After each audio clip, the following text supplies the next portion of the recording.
verset 22 à 25. Le télémi tout le temps dans ma commune. 1 Roi chapitre 8, verset 22 à 25.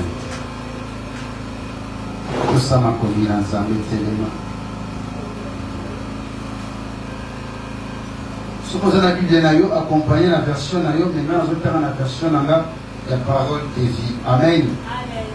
1 Roi chapitre 8, verset 22 à 25, tout en la Congo naïs. Amen, amen, amen. Ma commune ensemble, solo banabiso. Salomon se plaçant devant l'autel du Seigneur, en face de l'assemblée d'Israël. Il leva la main vers le ciel et il pria ainsi: Seigneur, Dieu d'Israël, il n'y a pas de Dieu comme toi.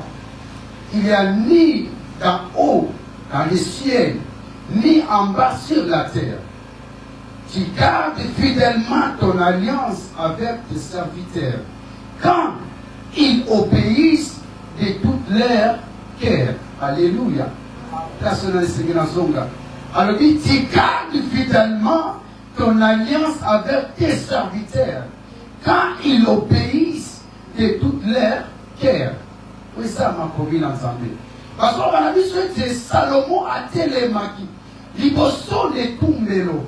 Liboso n'a pas ensemble. Asolo va ensemble. Alors il semble. Nzambe lokola yo atikala posalate. Et ça ensemble mon côté à kokani na yo. Et ma commune ensemble zolo va être Salomon a tomboli lokoko na ye likolo. Aso semble l'ensemble à lobi boy. Nzamba Israël. Il n'y a pas de Dieu comme toi. Donc, et ça n'a ensemble lokola yote. A lobi likolo na lola. Penanse na mabele. Nzambe mosusu lokola yo asate. Alléluia. Là, s'il a séparé l'obéi, tu gardes fidèlement ton alliance avec tes serviteurs quand ils obéissent de toute leur cœur. Et l'idée de l'obéi, alors il s'en va de la alliance naïve, fidèlement, forcément, obligé. À cela dit, abattre l'alliance naïve, n'a pas la naïve, n'a pas sali naïve. Alléluia. Abattre la montagne moline, quand au moins ensemble, à ce temps, on a ensemble. Alléluia. Comme ils obéissent de toutes leurs cœurs. C'est qu'il y a pas la moitié. Pour ensemble, abattre l'alliance à Salanayo. Tout ensemble, abattre la promesse à Salanipolo dans la vie nayo. Il faut tambola fidèlement dans le combat ensemble. Église, alléluia. 24, c'est Balobi Boy. Ainsi, tu as réalisé pour ton serviteur David, mon père, ce que tu lui avais promis. Oui. C'est que tu lui avais promis toi-même. Alors ici, Manayango, yon ensemble, okokisi ilaka na yo, oyo yo sala likolo ya papa nanga David, oyo yo lakaye, mutu mususu alakaye te kaka yo, yo moko. Alléluia. Tu as réalisé toi-même aujourd'hui. 25 Elobi, maintenant Seigneur, maintenant, quand tu lui dis, 25. Maintenant, Seigneur, Dieu d'Israël, tiens également ta promesse faite à ton serviteur David, mon père. Quand tu lui dis, il y aura toujours quelqu'un de ta famille pour être roi des peuples d'Israël après toi. Mais, une condition, tes fils, tes filles et leurs enfants doivent faire attention à leur conduite et de vivre comme toi. Alléluia. Amen. Alléluia. Tu fais ma commune ensemble. Ensemble, on a solo kum. À ce moment-là, qui n'a pas dit maintenant, Seigneur, Dieu d'Israël, tu as également ta promesse faite à ton serviteur David, mon père. Quand tu lui avais dit, il y aura toujours quelqu'un. Il y aura toujours quelqu'un de ta famille pour être roi des peuples d'Israël après toi. Nzambe mouta prometa qui David, pendant que David a cela qui en vie, Nzambe va promettre David à l'obéité. Lokola yonomo tamboli nanga nalapi ngai Nzambe na kotika la kolobola suba yote na kati na libota na yo atamokete. Alléluia. Alors, il n'a la bingan sambe. Na kopomba alliance oyo. Mais, na condition. Bana nobata mwana boke, na boke. Église, alléluia. Bana nobata mwana boke. Donc, il promet au Nzamba Salaki David. Et Salaki Nikolo ya David. Pendant que Bana ya David, peut-être Basalaki na noute.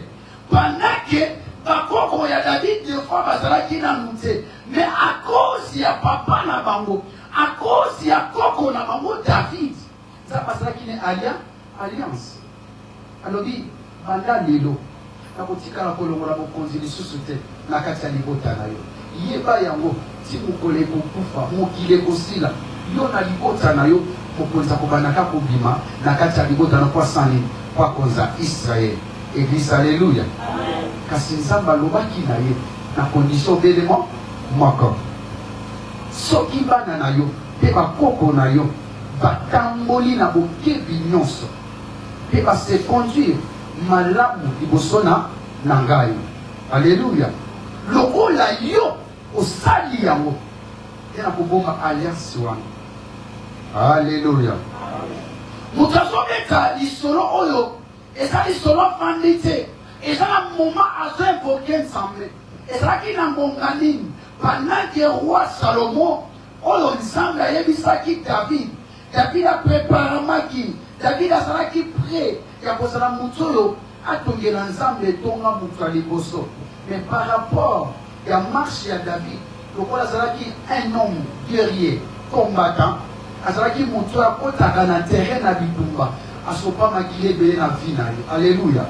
Le roi asopa makile belé na vie na ye, condition ya kotonga ema na Nzambe, eza na ba condition oyo te, mutu wana azala mutu ya sopa makila te. Mutu wana azala mutu oyo atikala ko renversa ta makila mukete. Alléluia. Yango Nzambe alobaki na yete namoni posa na yo na yo lokola obdangisi makila mingi obundi mingi obumbi bato ebele moyen otongelanga temple ezate kasi mutu akotongelanga mwana na yo Salomo. Alléluia. Église sozo kopanga malamu. Pendant que Salomon atongi ema na Nzambe et Salomon a commis na moment oyo il faut dédier temple na Nzambe et pas na ye moko Nzambe. Appelez l'ensemble. Yamo Salomo abanda. Et l'oko liboso. Abanda nous complacer na l'ensemble. Nzamba Israël. Albi osa likolo na nyo na nyonso. Et l'oko liboso. Yami bale. Aye koloba. Eza l'ensemble mon côté asa loko na yo. Eza la likolo. Eza la pe na mabe. Na mabele. Wana déclaration wana en pleine prière. Liboso na bato. Pendant que qui porte l'ensemble d'Israël mobimba basangana ka mukolo wana pona koya koloka dédicace ya temple. Alléluia. Et ça pena bato bazalaki na ba pays voisins o bayoka parce que ezalaki loko ya malam baya par-ci par-là baya na ba cadeau baya na oye sengeli pour te temple na Nzambe ezotonga pour la première fois. Alléluia. Bato baya ebele maloba oyo mutobi bisango roi Salomon liboso na bato. Les déclarations où il y a salé ce pays singa lobby, tu gardes fidèlement ton alliance avec tes serviteurs. Alléluia. Tu gardes fidèlement alliance na una basali na yo. Mais kasi soki bango atamboli na moto na botosi. Yebe kaka Salomon wana asongi lisusu abandi ko rappeler Nzambe. Comment est-ce que Nzamba azalaki na tata de David? Et comment est-ce que Salomon a solo bananzela ya prière? Azalako solo la te, azalako bete la mutuli solo te, akendaki pe kosa la discours te, mazalaki te kosa la prière. Azo se référer malamu na oyo Nzambe aloba na tata na yo. Alléluia. Pote ya mote tata na kufa, azwaki l'information nyonso. Mutu akotaki na monoko ya Salomon mokolo wana azalaka te. Salomon ayebaki mibeko Nzambe. Salomon ayebaki loi oyo ezalaki mokolo wana mpona kowumela na royauté, mpona kofanda na kati ya domination, mpona korégner. Ezosenga mwana na Nzambe eloko ya liboso atosanza Nzambe. Et loko ya mi balé, et so senga moi en Nzambe, atango la boke bignon, nyonso. Église, alléluia. Pour ne pas commettre des erreurs, il faut qu'on yoka, il faut qu'on tangola, et le monde ensemble, pour ça, bah, erreur, c'est. Il est qu'on a Salomon à Yébaki. Salomon a yokaki, mais ni n'ango est commis après. Celui qui a déclaré, c'était bel et bien Salomon. Ce n'est pas la membre de sa famille, ni son fils, ni cousin, ni grand-père, ni oncle. Nous connaissons mon Salomon. Et j'espère pas que ça qui n'a moutou mon corps, le corps a mis colo pour qu'il me fasse la prière. Na kata ba debele okomona ba sale belé, ba koma okomana prière okomana papier. Bien aimé, prière est faite à la naturelle. Alléluia. Prière est faite à la naturelle. Comment on va faire nango, il faut bien ça malgré aussi na kata muté, na mutema. Prière est ça la prière au thé à osso soit au commis pour la roquette de Koloba kuna non. On est en prière forcée. D'ailleurs on a un poste en bon là. Mais nous avons un poste en bon Dieu. Nous avons un poste en déclaré. On a besoin de obéir prière. Nous avons un côté l'élément. Nous avons un manakata mutema les a prière au yazosa à ce sala. Pour comment la prière on a besoin d'efficacité nango. Personne n'amène à ça. Personne n'amène à bien. Parce que prière c'est ça qui est manakata mutema. Et c'est là qu'il joue, il y a dédicace, il y a temple. Et c'est là qu'il joue, Salomon, il déclaré avec sa foi, na énergie, par rapport à où il s'en va. Mais l'Inyango est commis après. L'Inyango est commis. Après savoir, Salomon, pour ça, la ligne sur Yassal. Après savoir, pour dédier temple et pas ensemble. Et Yoka, la 9, 7, 4 à 7, parce que le Banabiso, il y a des gens qui répondre prière à Salomon. Salomon, oh, il y a ça qui temple, le Bimutino Sakoya, Malade Mouza Musika, et Yawapi, Zambineka Goma Awa, Abika Malamoko, Neka Okutana Awa, Amuna Loboko Nanzambe, Salomon a dédié qui temple, le Bim, même à Taba étranger, sauf à l'oué place, ça va y être place dans ça. La ligne des problèmes à Yana Wassani, à sa solution. Yoga Sikoyo. Réponse de Nzambe dans 1 roi chapitre 9 verset 4 à 7. Parce que toi Salomon, conduis-toi vers moi comme ton père David, avec un cœur droit et sincère. Fais tout ce que je t'ai commandé. Obéis aux lois et aux règles que je t'ai données. Si tu agis ainsi, j'établirai pour toujours les pouvoirs, la royauté de ta famille en Israël. Alléluia. Alléluia. Voilà ce qu'on après ça va comprendre. Il y a ce qu'on place dans le répondre. Ce qui y a Salomon, au tamboli na boke binons, au mimemi na nzela na bosembo. Donc la katano David, le nena tambola qui na bosembo. Ça passe à l'ipé Salomon promesse. Soka otamboli na bosembo yeba malamu tenga nzambe na kwetablir yo pona libera et pouvoir wana et koza ya royauté likola libotano et koza toujours likola Israël osoko tamboli nini na bokebi non. Alléluia. Alors dit j'ai promis à ton père David en disant il y aura toujours un de tes fils qui sera roi du peuple d'Israël après toi. Église, alléluia. Alléluia. Mais toi, ton peuple, tes fils et tes fils, de leurs fils, vous vous éloignerez peut-être de moi. Vous désobéirez aux commandements et aux lois que je vous y ai données. Vous adorerez d'autres dieux et vous mettrez en genoux devant eux. Alors, je vous arracherai. Alléluia. Alléluia. L'impudence arrache la domination. Je reste qu'on place dans le Bible. Alors vous, je vous arracherai. Vous, Israélites, du pays que moi j'ai donné Je jetterai loin de moi les peuples que j'ai consacrés à mon honneur. Et tous les peuples se moqueront d'Israël à l'insultant. Alléluia. Alléluia.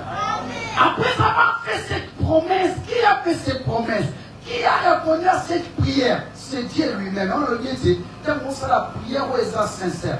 Prière où tu n'as qu'à monter, ma prière est pour forcer, ça va répondre. Ce que ça va prière à matinée, ça va prière au papa monanga, prière au papa remarquer, frère, sœur, au à la prière on a il y a longtemps. Alléluia. Oh, ma chérie, à solo mananga, invoque moi je te répondrai. Alléluia. Donc ce qu'on met les ensemble, il va directement quelqu'un va répondre à eux. Église, ça va. Lorsqu'on invoque Dieu, Dieu répond directement à nos attentes. Lorsqu'on appelle Dieu, Dieu vient directement à notre secours. Lorsqu'on fait appel à Dieu, Dieu vient à l'urgence avec précipitation juste pour venir nous aider. Il y a un biso na passe, il y a un kambola biso, il y a un libéré biso, ici kabakanga biso, ici kabakondana biso. Nous sommes pour la ligne. Quand nous devons venir, ça met la montée dans la biso mobimba. Mais awa nzamba zo bisa Samuel alobi na ye soki binoka mukolo komeka. Yo na bana na yo na pepa Israël au détourner au pesi na mon Congo. Pour qu'on s'agenouille et pas ensemble de mon sous. Yeba, nga ensemble. Nakosala na koboto la bino. Alléluia. Na koboto la bino au condition. Na koboto les ensemble. Et moi tout ça mettre l'imprimance d'arrache la domination. Place sur on se comprend directement que ce qu'on s'allie faut pas ensemble yeba au père de pouvoir na yo. Église alléluia. Ce qu'on t'a moli dans mauvaise compagnie, lui va directement au père d'autorité na yo. Autorité na yo, et ça passe au temps de la marche qu'on ensemble. Pouvoir na yo, et ça passe que au soir ensemble d'un ensemble. Prière au Kendaga, au Bondaga, au Lukaka ensemble, au Bangakaye, au Fingakate, au Tcholakate, au Ibakate. Boatoko takate, Oteloko takate, Baroko takate, Obomaka batute, O Ilfakaya batute, O sa sincère liboso nanzambe. Yeba ete mutuana, soko sana bilongo kati na vina yote. Wano sala marche mokelo wana nanzambe. Moyen imprudence et ya na vina yo isati. Est-ce que vous comprenez gamana? Amen. Église est-ce que tu as awa? Église alléluia. Ça va promettre bango. Alobi bien, alobi mokolo na boyoka. Bino, popongwani, polongwe, kibosonanga, boke, komoma bela bansambe wana. Nimpana kopoto la pouvoir. Nina kopoto la royauté oyo. Nasoye bisa mutu moko. Soko lini oume na kati ya domination. Yeba kokate la bonne sambe. Yeba kotambula na kubanga nsambe. Yeba kotao nsambe na ngai. Odium kasolo de la zawate. Parce que balobi année à domination. Si tu veux dominer toute cette année, tu dois marcher ensemble avec Dieu. Tu dois obéir la voix de Dieu. Tu dois écouter ce que Dieu te dit. Tu dois marcher dans la principe de l'Éternel. Ne te détourne pas. N'y va pas à gauche ni à droite. Mais marche ensemble avec Dieu. Parce que la loi de Dieu, tu obliges de marcher ensemble avec Dieu. Et lorsque tu marches avec Dieu, sache-là que chaque débat, Dieu t'accompagne. C'est parce que Dieu lui-même marche avec toi. Et moi, je suis à Josué, à l'objet de Bisouete. Ici, comme entendez le Yati, il y a un Pessamélio. Et le Pessamélio m'a dit, Moutoya Sotambola, Nakobama ensemble. Moutoya Sotambola, Namibekwa ensemble. Moutoya Sotambola, Naboyoka Mukomo ensemble. Et Moutoya Sobanga ensemble. Moutoya Sobanga Masumu. Des places, Balobiete. Soto Dieu Matama Makolo na yo. Et qu'on Pessamela yo. Matama ya Makolo. Et Pessamela Moutoya Santo Kite. Matama ya Makolo. Et Pessamela Moutoya Santo Mbate. Matama ya Makolo. Et Pessamela Moutoya Santo Mbate. Matame ya makolo, et pesa me la moyibite. Matame ya makolo, et pesa me la jamais moto ya la mauvaise fréquentation matame ya makolo etikala kopesabela te epai ya mutu oyo abangaka nzambe te parce que Dieu l'oblige. Alors il vient à Salomon, moi Dieu, je vais t'arracher cette bénédiction, je vais t'arracher cela. Il dit alléluia.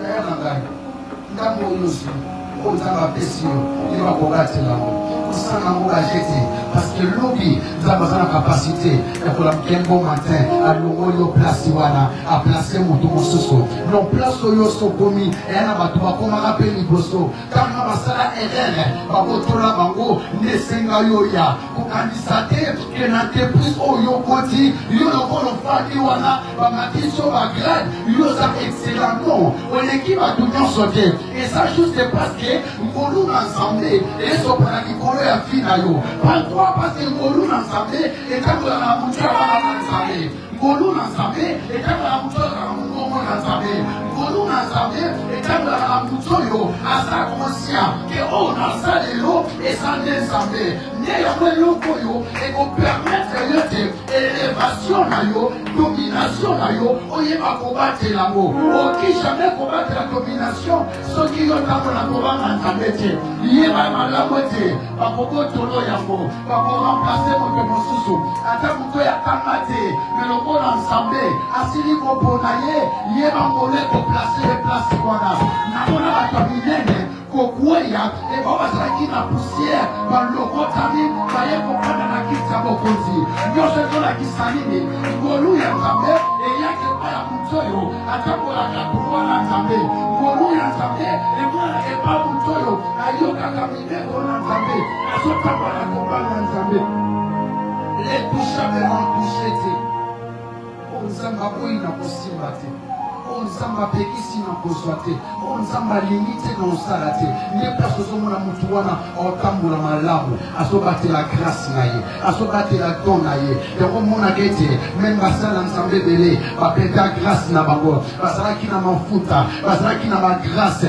oyo so ateli na sobondela motu moko aza mopanzi azolenga alobi non oyo mpenza nde nzambe ye moko akitaka me lokola se deruta alongaki na mosika na nzambe nde place nzambe atiki ye yaya nzambe akotika yo soko ozotambola kobanga ye te nzambe akoabandone yo akoluka moto mosusu nakoyebiso ete yeba malamu oza remplaçable mpo ozala remplaçable te yeba kotambola na droitire yeba kotambola na kobanga nzambe parce que nzambe alingaka bato batosaka ye église eza presate église eza nangawa te église eza nangawa te utazola na makuta linga pesa na kameno parce que église eza nangawa te tala okikosalela nzambe meme bato okikopesa nzambe baofrande okikopesa nzambe bamillion et de milliards oye nango liboso na nzambe si tu marches pas dans la voie de l'éternel avec prudence yeba malamu ete ofrande wana eza na valeur te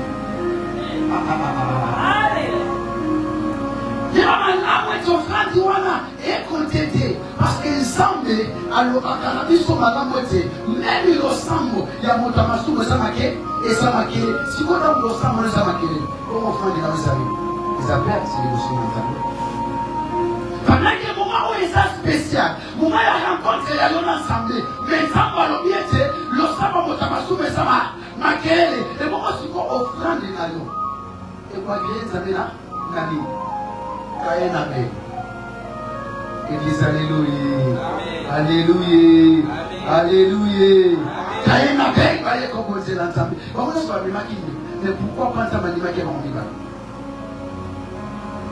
tambola na motema malamu tambola na kobanga nzambe linga nzambe na motema no mobimba yo kolonga parce que nzambe wana aza fidèle eloko esali ya pasi na songi na makomi na nzambe pendant que tozoke na 1 roi chapitre 8 verset 33 oyo place bazolakisa biso comment est-ce que roi Salomon aponzelaki nzambe na moma ya dédicace ya temple église alléluia bazoloba na biso aponzi 22 000 bœufs 120 moutons alléluia Donc il dit, le croyant qui n'a pas de sacrifice pour la communion, il y a ensemble. Alléluia. C'était ainsi pour la communion temple ensemble. Mais après avoir communion temple ensemble, il y a offrande de Wana Nyoso. Donc on y s'envoyait pour y donner la neuf. La neuf, ça peut être ça l'obéit. Alors il faut qu'il y ait autant de bien na botoli okasi wana soki kaka yo ntango na kobanga ate na botoli okonzi wana mpona nini esaka ngulu te to mpe bameme te oyo opesaki nde ezwasire aliasi yanga na yo me eloko ezwasire aliasi yanga na yo eza na kotambola kobanga kombo na ngai etango kotambola kobanga kombo na nga nde aliasi biso mibale pendant koza na bomoi ekobanda kokanga pendant koza na bomoi nyonso kosala ekosimba yango moni ete nzamba weke koma trop tard asignera qui est bien avant. Alors si seulement tu marches droit avec moi, je serai avec toi. Amen. Et si tu n'obéis pas, tu t'arraches cette domination, tu t'arraches cette élévation. Pourquoi? Parce que yo, nous sommes conscients que nous sommes les alliés, les alliés. Tu me dis que tu dis ça le lendo, na innovation. Alléluia. Quand on dit ça le lendo, amati mapika, atombami, abilopa na sana ngo, nakomina ngapia.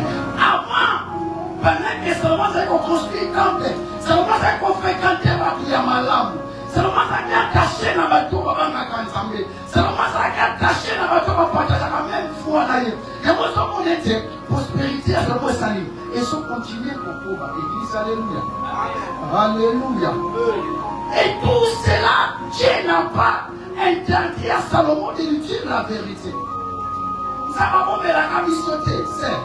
Maman, ça va bomber la camisauté. Alors, on a mis sur vérité. À promettre dans Salomon. Les gens parlent avec les sentiments. Nous colloquons à Yoko dévié. Alléluia. Et les gens ouvrent, toi qui vas désobéir à mon nom, je vais t'arracher cette royauté. Malgré tout ce que Salomon avait donné à l'Éternel les jours de son temple. Et Dieu a dit, n'utilise jamais l'impudence. Ne désobéis jamais à Dieu. Sinon, je serai salé et qu'il n'est pas mal.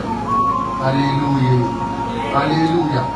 Je vais te raconter l'histoire de Salomon pendant que Salomon marchait ensemble avec Dieu. Pendant que Salomon était là, soudé, collé avec Dieu. Pendant que Salomon a fait Kobanga. Pendant qu'entourage à Salomon, c'est là qu'il y a malade. Il y a malade pour ensemble. Ce qui est le père à Salomon. On peut dire le plus grand riche. Il y a mon Kilimo Bimba.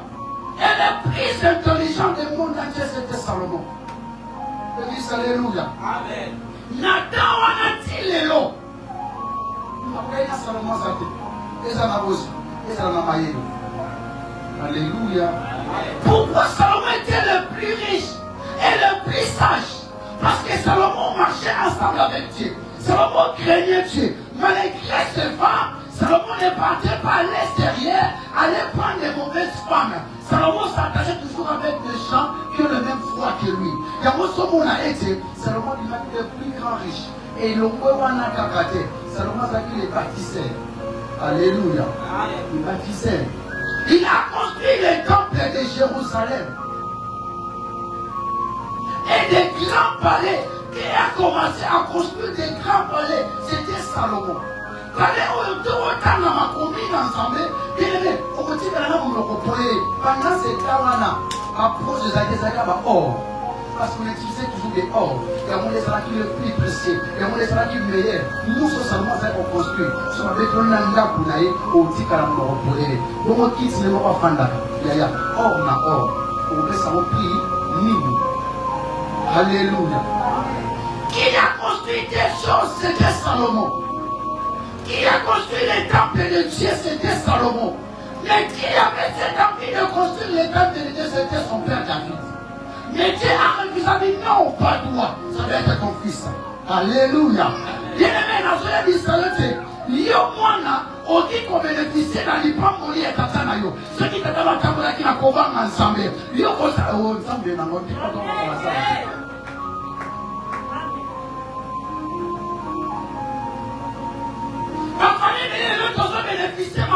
polité.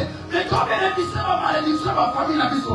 Nous sommes pour les lignes parce que ma moti na biso, ma combo na biso, ma combo va m'attendre à mettre. Ma combo là mon nom à mettre. Ma combo respecter à mettre. Ma combo ça qui la bande ça mais la combo pas mon panzi. Mais ça na ma boîte à mususu. On combo na bango, à ça que déjà koba m'entambe. Et yé na moboti na yé, à ça qui koba m'entambe. Na iso keba na wana, parce que là il pas mourir na bango obligé. Et amen exactement. Lorsqu'on dit la racine ya malamu, la famille ya malamu, la fondation ya malamu, il y a malamu moitié, nous avons déjà décidé la grande destinée. Et puis alléluia. C'est pourquoi parce qu'il y a aussi la lignée où Baba na Nzambe, Baba na Baba na Nzambe, Baba na Nzambe et Longo, Baba respecta Nzambe, et Baba na Linga Nzambe.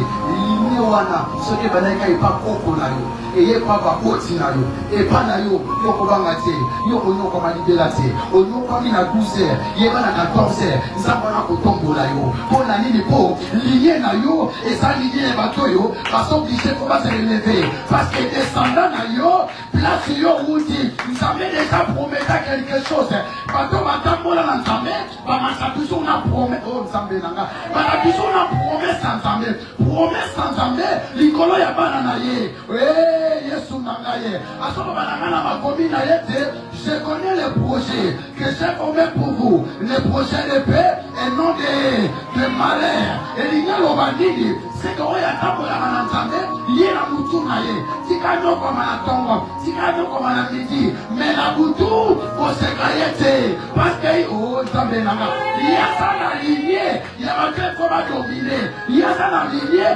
yabate koma na kengo na Nzambe. Fondation esa ya malamu, yaba tuwana tika o se kabango. Bato otina lignée, makayo otina lignée kindoki. Kisongi okabwani makasi yango somona ete bitungano pesa makasi esoki outi na linie ya malamu oyo libota bapara babanga Nzambe bakokona babanga Nzambe nazoyebisa yo betaka toloke yo na ntongo ate ozwi te me na midi yo kozwa parce que racine na yo fondation na yo eza deja fondation ya malamu eza na bapromese na Nzambe oyo efanda deja likolo na vi na yo. Comment Salomon bénéficie de la royauté. Royauté où t'as qui voit, où t'as qui pas ensemble. Là, là-haut, après ça qui royauté, voilà. Après là, on fait ça pas parler David. David craignait Dieu. David aimait Dieu. David était l'homme, c'est le cœur de l'Éternel. La raison pour laquelle royauté à Salomon, il faisait la paisible. Dans les autres, on a couvert ensemble. Avec la sagesse que Salomon avait, il a été réputé mondialement pour son jugement. Il a tiré des rois et des rois de plusieurs pays. Il est allé arriver jusqu'au point qu'il a pas tiré la reine de Saba. Alors on a mboka de Mosika. Place à ça, à la Koyoka Salomon, à la Mokuta na Salomon. Quand Mokuta na Salomon, on dit non. Dieu t'aime et Dieu aime Israël. Pourquoi? Parce qu'il t'a donné cette intelligence pour conduire son peuple. Alors dit, je suis loin. Même pas tiers côté mi. Il y a un qui n'a pas par rapport à nous. Et ça moukié, on le sent en haut, et ça est payé. Richesse moko, on le montre encore pour l'autre. Makambo et Salema, on le montre mon côté. Asana, on le dit, il y a même une bassine à yo, il faut tanayo, parce qu'on bénéficie de la grâce. Et ça, la mouture, ça la mouture, loin de Zambé. Quand on s'en a mot, la parole, on va de loin, le plus fort là-bas. Parce qu'il y a juste, pour la voyage, pour nous, comme ça, Nangolou, ya Zambé. Il y a un moment d'intelligence, de sagesse. Ya Salomon et que vous mettez la reine de Saba aïe à l'Ibusona. Imaginez quand vous règne à ce endroit au Canada. Vous venez de règne à son mémérage. Vous avez les canons à son mémérage. Vous avez la position, on le règne en mémérage. Pendant qu'il est mandat tiré l'eau. Et ça n'a pas mon côté. Mon côté. À quelqu'un pour visiter, va mettre un beau kawana, topé un beau kamoko songolo, à m'a ébélé à ma cadeau règne en mémérage. Église, alléluia. À cause de la réputation, il y a jugement pour l'intelligence, la sagesse, la bonne Zambé, rien à Sabaya, à Koulkisa Lissousou, à Kombolaye, à Memaye, prospérité naïe et comment il est inéluctable. Nous avons aussi mal sur Salomon. Lui, Salomon a développé un commerce international. Il y a un qui et ça Salomon. Église, alléluia.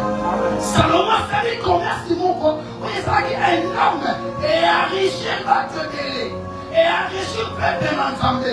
Et comme ici, en voisin, pays voisin, on a stable. À cause de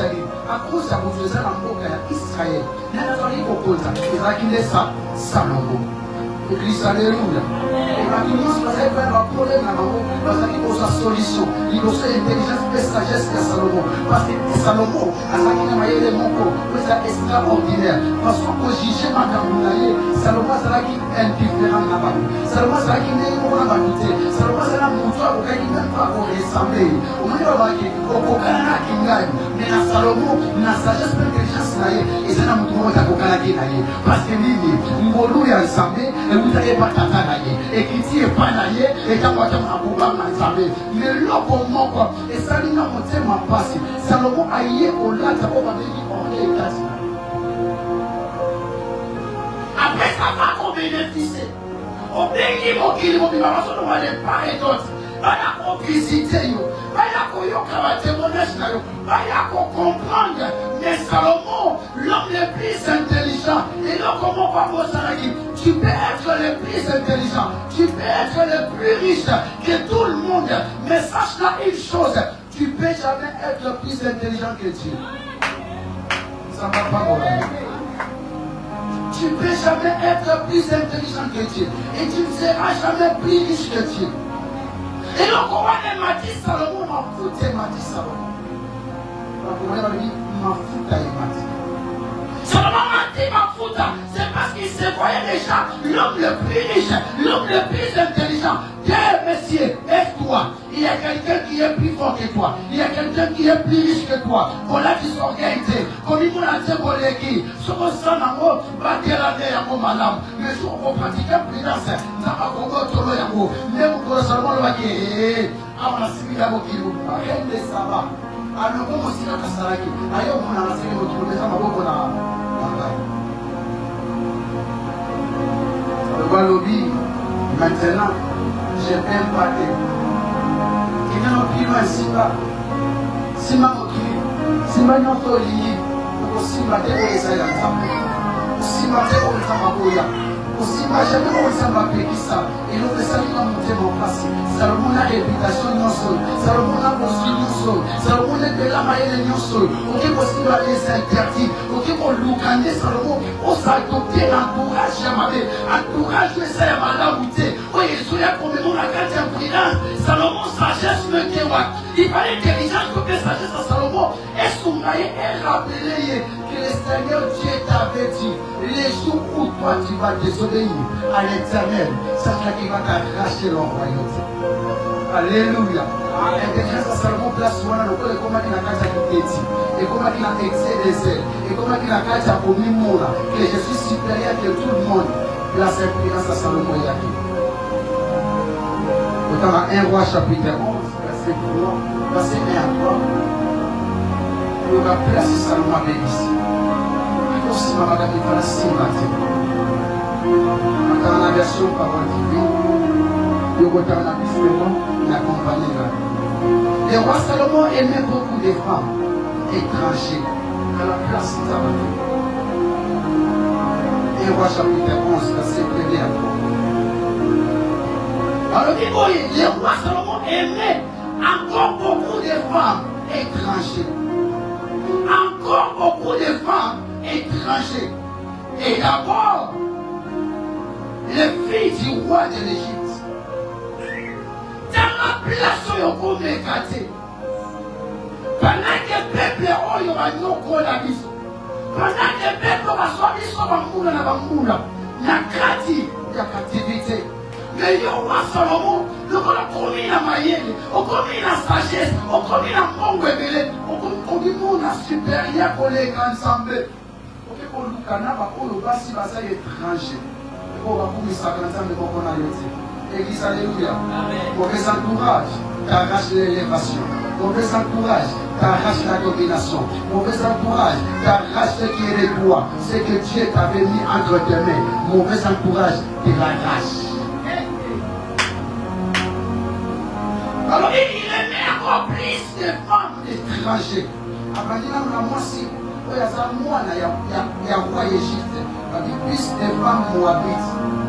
Alors, il y a un mot que ça y a personne va plus ça comme ça. Alors, on va aller à la Jésus.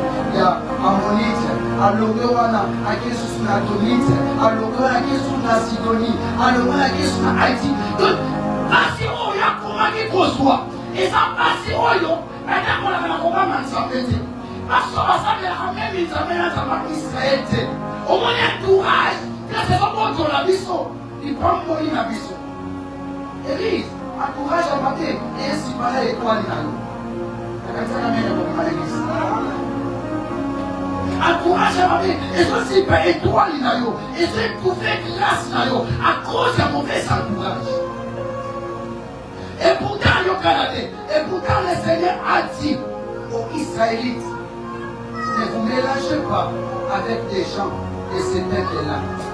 Ne vous mélangez pas avec des gens de ce peuple-là. Et ne laissez pas se mélanger avec vous. Ne vous mélangez pas. Vous s'engranantez. Yaya, vous doit faire un film avec. Yo, moi, on entendait qu'on s'engranantez. Vous doit aller tambouriner avec. Yo, moi, on entendait qu'on s'engranantez. Aka osa aswape ya libala. Olo moli ke mutoyo. Asa mutabilangwa. Asa moyibi. Asa mokoli. Yaya, aswapa libala le kayote. Ok, ne s'attacher na ye. Parce que je vais t'épouser. Yé va la beauté. Ok, il fait le tout droit.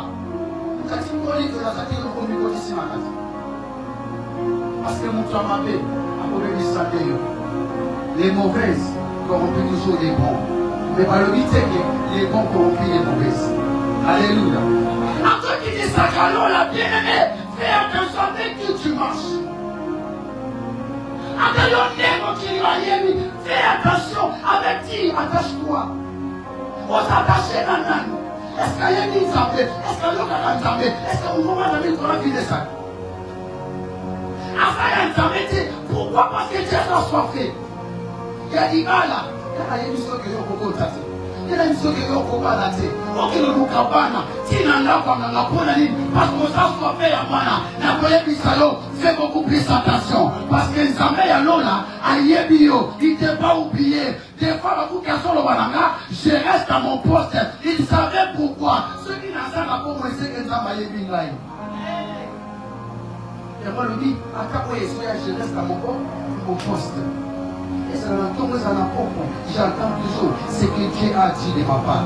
J'entends toujours ce que Dieu attend de moi. Ne te presse pas, ne te presse pas. Liba de Goya, ne te presse pas. Moussa de Goya, ne te presse pas. Kobo de Goya, ne te presse pas. Voyage de Goya, ne te presse pas. Attends les bons moments. Dieu lui-même sait, il sait, il sait, il sait, il sait, il te connaît. Ne te presse jamais. Parce que le Dieu de la Bible, il est réellement fidèle. Celui qui promet et qui réalise, il réalise ses promesses.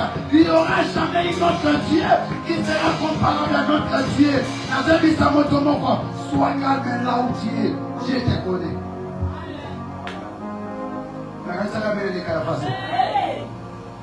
Sois tranquille, Dieu te connaît.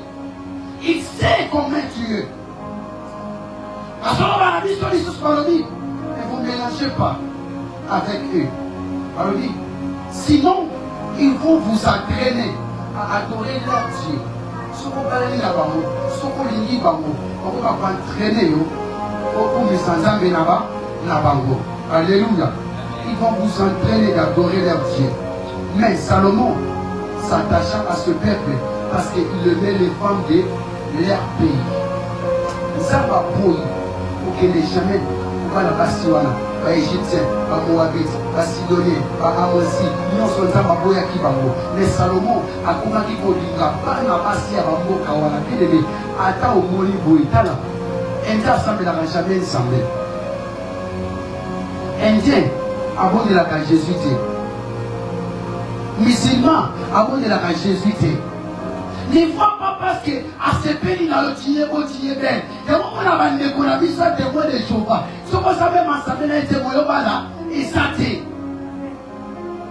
Les gens qu'on a bandé comme message. Ce qu'on savait même là témoin là et ça t'est. Il faut que nous devons partager même les communions là même foi là. Pour ça pour nous donner la livre. Mais pas dans l'ensemble de Christ. On va payer l'église des réveils. Donc on va faire des choses pour la musulman. Donc on va faire des choses pour la couliste. Donc on va faire des choses pour tout ce qu'on va là. Est-ce que vous avez un temps à solo? La musulman vous avez un temps. Est-ce que vous avez un temps? L'église, ne soyez pas soifés de l'argent. Ne soyez pas soifés de tout. Dieu lui-même sait. Par toi, travaille dit, sois saint. Sois sincère, marche dans la droiture, Dieu va te payer. Dieu finit toujours par payer. Il récompense toujours ceux qui sont fidèles à lui. Écoute, dans le salon, on est minables, les places quand on va pas là. Amen, on les a lancés. Salomon, comme il aimait beaucoup les femmes, Salomon, Dieu qui te dit, on dit Salomon, comme il a 700 femmes, il y a une reine, quand on dit Kolo. Salomon a 700 femmes. Il y a un roi, il y a un konzi, il y a un konzi, il y a un roi, 700 femmes, s'il vous plaît. Mais il y a un 700 femmes, et ça va être un bateau, il va partager même foi. Mais quand il y a 300 femmes, c'est la deuxième rang. Il y a Banaya, Banakuna, Égypte, Moabite, Amosine. Donc, nous sommes dans Israël et pour Salomon. 700 plus 300 égale à combien? Combien? En bouteille, c'est ça, Salomon. 1000 femmes. Il y a 4000 femmes. Salomon, la Zaghi sous le quartier. Alors, elles ont beaucoup d'influence sur lui. Pour parce qu'il va communier, il va communier l'influence de Nicolas Salomon. Parce qu'il va communier, parce qu'il est étranger, parce qu'il y a la Libana, parce qu'il va communier la Kansamete, va communier l'influence de Nicolas Salomon. La raison pour laquelle, lorsque Dieu t'interdit quelque chose, bien-aimé, écoute et obéis. Nous avons voyé avant les caméras Goma. Nous avons parlé de son danger avant que le danger s'allume. Et là, quand on a vu ça, et ceux qui ont qualité, nous avons été, on dit que la carte est pour nous, nous avons dit que ça te demande d'écoute. Aussi, il y a un cani. Dieu t'appelle. Salomon, Salomon, Salomon, il dit, viens, l'électricité. Nous avons comme nous avons appelé Bassina, Nangaï. Père Salomon appelle. Alléluia. Et ce qu'on dit même dans la carte, quand Salomon devient vieux, ses femmes l'entraînaient à adorer d'autres dieux. Alors son cœur ne déplie tout entière au Seigneur son Dieu. Contrairement à son père, David. Peu importe si on David a Salaki, David n'avait commis jamais l'imprudence, il a pas adoré l'ensemble mon souci. Il y a moi Salaki qui a conservé alliance de l'ensemble. David n'a pas fait cela. Mais ce qui dit, n'a pas 13, au qui dit, comment est-ce que va se le le Seigneur Dieu d'Israël s'est montré 2 fois à Salomon. Ça veut dire que si Dieu ne fait pas à Salomon, alors il dit à Salomon, tu m'as abandonné. Salomon, tu m'obéis plus. Salomon, tu ne pries avec moi. Salomon, dans la moto, on a beaucoup parlé. Yo, tu as beaucoup de place. Nous avons besoin de Bisayo. Tu l'as abandonné. On dit qu'il t'avait Mosika. Mosala est entamé. On continue d'intelligence. Après la Tamasalayo, on a dit comment ça. Nous avons besoin de Bisayo. Yo, Kamalamo, on a abandonné. On dit qu'il t'est là. Aucun alibulu. C'est l'autre qui est là. Et même on a Koufa. Nous avons besoin de Yo. Lève-toi. Réveille-toi. Attends le cri que Dieu t'appelle. Attends tes oreilles à Dieu parce qu'il t'appelle. Salomon, Salomon, reviens vite. Bisuko kei, déplace Chiti na Sali. Bisuko kei, déplace Cheke Sali. Eh Salomon, Zonga, Yomalo Manalo, Master, Yomutosolo Kama, Nasobe Matoi, Namaso Gisayo, Kokana Namashinaye, Namaye Kobele na yo, Soke Pesima, Zoloso Pona ya wote. Makamana di wana wa wote. Encourage église wana yango te, association wana yango te, bisika wana yango te, bisika na yo eza place opesa nzambe lokumu, place akonorer kombo nzambe, parce que nde tozala bomoyi objectif na biso ya liboso eza topesaka nzambe makondwi, topesaka nzambe merci, tolakiseke ye aza na biso, yango ozomona nzambe tellement alingaka bana na ye, alingaka basali na ye. Nzambe azobenga Salomo, olobi Salomo, reviens, reviens, reviens, reviens, naobenga mutu moko reviens, reviens dans la présence de Dieu, enfant de Dieu, reviens en paix, mwana na nzambe ozolokanga, songa nango, le Seigneur a besoin de toi, il t'appelle et revient, son trône n'a que de place pour ceux qui l'obéissent.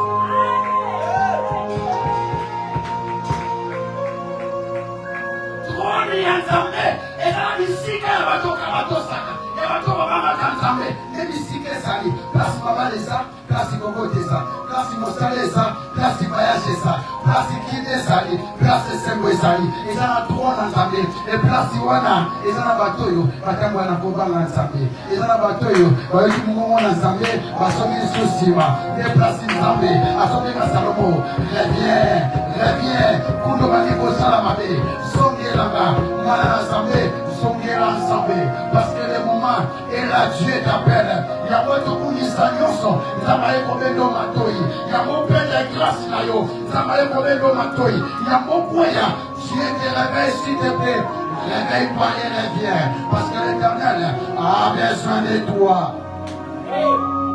Téléma, s'il te plaît.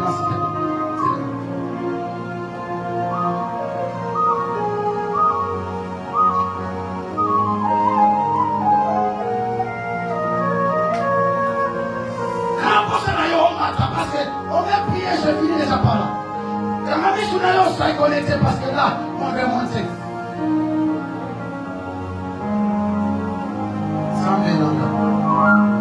Un roi chapitre 11, verset 11.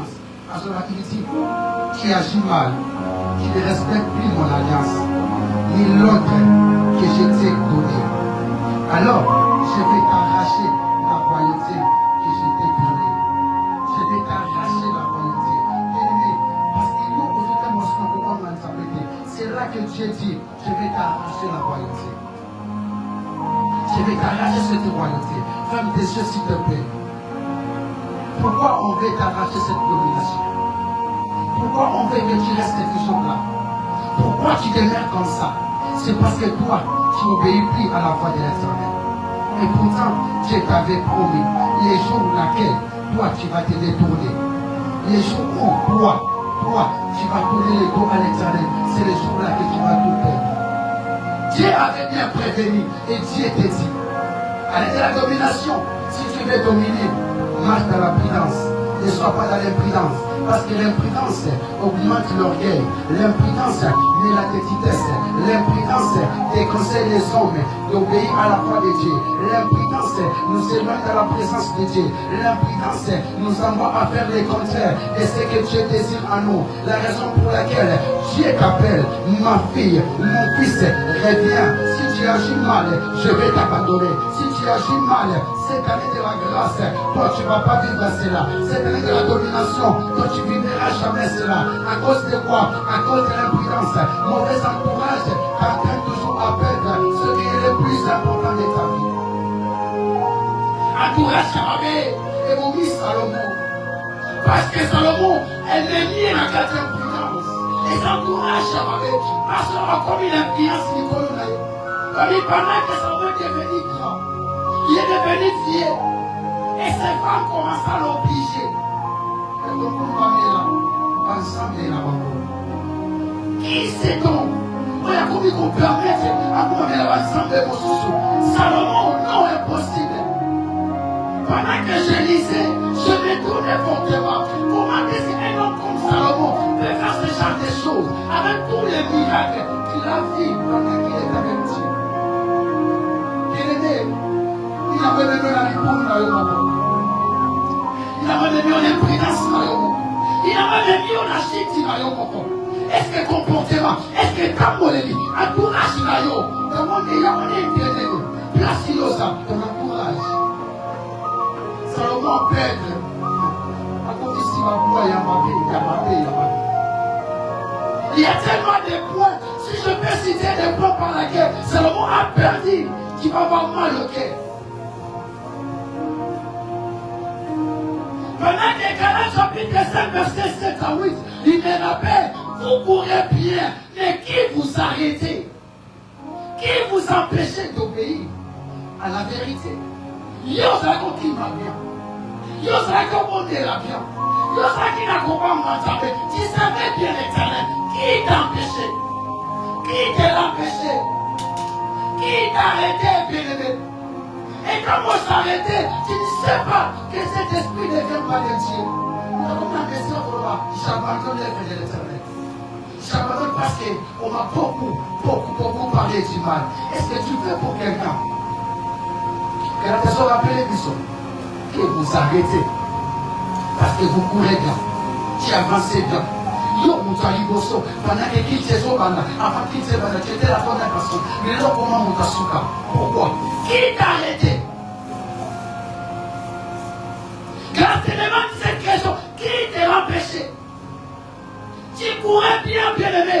Tu craignais Dieu, mais qui t'a empêché de craindre encore Dieu? Nous avons à stopper, nous avons la présence sans ça. Nous avons des mieux pour manger là. Et nous avons l'idée de le voir qui est bien-aimé. Cette influence ne vient pas de celui qui vous a appelé. Influence qui a arrêté un peu ensemble. Et tu n'as jamais croyé pas ensemble. Parce que ce Dieu qui t'a appelé, lorsqu'il t'appelle, il va t'accompagner. Il va marcher avec toi. Il va aller avec toi. Peu importe les hauts et les bas. Dieu sera toujours avec toi. Quand on dit à Josué, je serai avec toi, comme j'étais avec mon serviteur Moïse. Je dis à quelqu'un, celui qui avait reçu l'appel de Dieu, Dieu est avec toi. Dieu va marcher avec toi. N'abandonne pas. Ne t'arrête jamais. Ne t'arrête jamais. Parce que Dieu est dans une bonne voie. Et la voie des diables est de l'empêcher de courir encore mieux. De respecter la voie de Dieu. Dieu aime celui qui obéit. Dieu aime celui qui persévère. La persévérance nous pousse à beaucoup. J'ai demandé à ce maître de pousser mon pied. La persévérance. On a besoin de faire parce qu'on veut prier pour tellement. Et on a dit qu'on peut tirer les massifs de plus qu'à la mission. La persévérance nous impose à ne pas abandonner. Même si tu es malade, aide-moi s'il te plaît. Et c'est que la grâce de Dieu qui est là. Parce qu'il est sans sa présence. Tu vas être guéri. Nous, il y a quitté de mon problème. Je sais qu'il est là. Il y a un Dieu qui a fait ça avec mon père. Salomon a bénéficié cette grâce parce que Dieu avait fait ça avec ta vie. Et moi également, je bénéficie cette grâce parce que Dieu avait fait ça avec mon père. Et moi, je te dis que c'est pour lui. Tu ne vas pas sortir comme tu étais venu. Je pense que j'avais parlé en la qui t'arrête et qui t'empêche. Regarde la vérité, je n'ai dit ça pour l'été. S'il te plaît, pousse-toi un peu devant. C'est le moment où ça prend, il y a prière. Là, je vais prier à la prière. Qui t'a empêché? C'est l'imprudence qui a causé la chute de Salomon. C'est l'imprudence qui a causé cette chute. Parce que Dieu m'a dit, maintenant je t'arrache de ce royaume. Je t'arrache ce royaume. À cause de quoi? À cause de l'imprudence. Quoi cause? Et Salomon a perdu.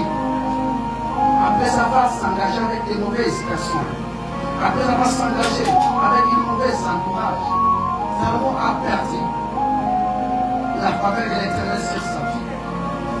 Est-ce que nous sommes prêts à la faveur ensemble? La canne finale. Pourquoi vous forcez ma caméra? Et tout ça, on a dit, c'est pas faire ensemble, ça calme le corona. Entourage Nayo, et votre nom va faire ensemble. Entourage Nayo, et votre nom qui n'est à la beauté. Ennemi, tu peux travailler, tu peux avoir de l'argent. Mais si tu n'as pas la paix du cœur, c'est rien du tout. Or, la paix du cœur, Dieu qui est de l'éternel. Il a la paix à qui n'a été. Il a la paix à qui n'a été. Côté mamanté, et celui qui donne la paix du cœur, c'est Yahweh lui-même. La raison pour laquelle je te dis, est-ce qu'on ne t'a pas arraché la clé? petit cœur a été arraché par Dieu lui-même. Parce que c'est lui qui doit séduire. Et Salomon a détruit sur l'empire de son père. Qui a détruit l'empire de son père? C'était Salomon. Bien-aimé, tout le monde est s'il te plaît. C'est l'imprudence qui nous fait des défauts. C'est l'imprudence qui nous arrête. C'est l'imprudence qui nous amène à faire ce qu'il nous est en train de faire. C'est à cause de l'imprudence.